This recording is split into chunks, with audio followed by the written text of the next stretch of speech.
I'm Mike from Family Handyman. Owning a home is a big responsibility, but there are a few things every homeowner should know in order to prevent big problems down the road. Most of those things start in the mechanical room.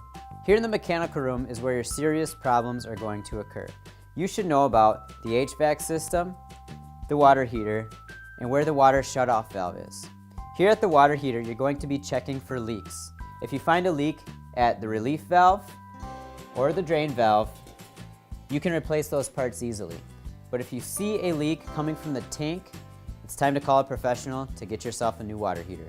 So here at the furnace, there's a simple way to make sure your furnace is running in tip-top shape. It's to check the air filter.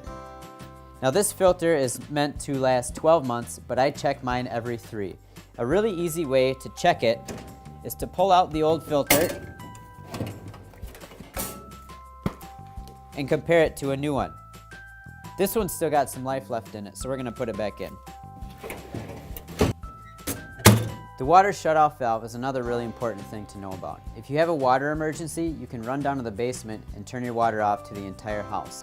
Another really good idea is to turn off the water before you leave for an extended period of time. That'll keep a small leak from becoming a big disaster later on.